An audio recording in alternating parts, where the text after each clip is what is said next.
Kosher. Kosher means to be fit, to be clean, to be right with God, to be acceptable to God.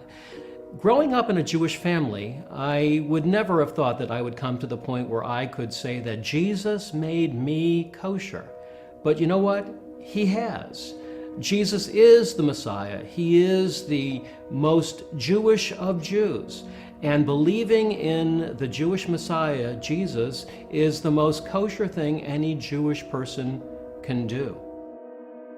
Kosher?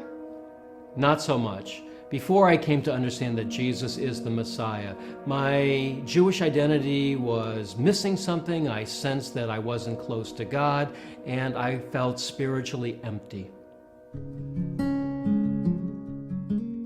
I grew up in a Jewish home in the Chicago area, and as typical for most Jewish people, I went to synagogue when I was young, and I learned about my Jewish history and culture and tradition, and it was beautiful, but I found it spiritually missing something, kind of empty.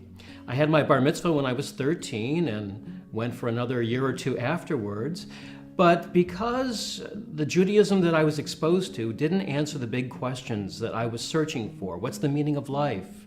What are we here for? When you die, isn't there something more? I started looking through other areas, philosophy, psychology, Eastern philosophy.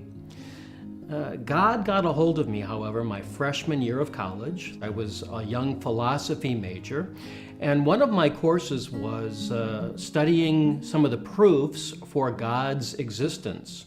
So for most of this semester, we read the classical arguments why it was likely that God existed.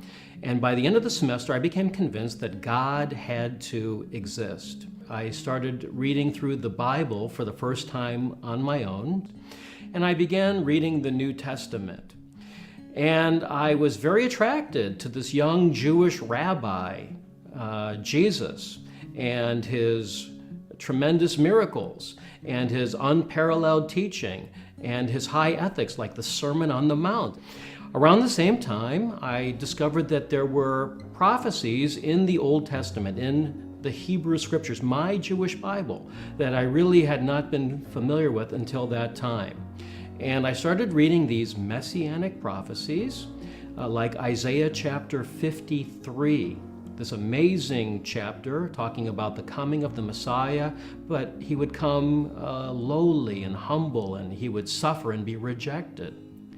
Well, as I kept reading the Bible and praying, it became very clear to me within a short period of time, about a 10-day period, that Jesus really was the Jewish Messiah and the Savior of the world, that he came into this world about 2,000 years ago, lived a flawless life, died on a cross to make atonement for the world, rose from the dead, ascended back to the right hand of God the Father in heaven, and was going to return to planet Earth, to Israel, to Jerusalem, to rule over Israel and the nations.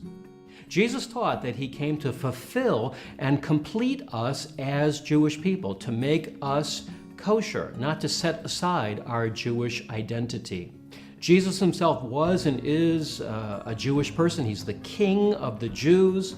The apostles, his followers, were Jewish men. The New Testament was written by Jewish men, and when a Jewish person follows the King of the Jews, it's the most Jewish thing that any Jewish person can do. It doesn't matter what men say who are fallible. It doesn't matter what community leaders say. It matters what God says. It matters what the truth is. And the truth is that Jesus is the Messiah, the King of the Jews, and he can fulfill us and complete us in our Jewish identity.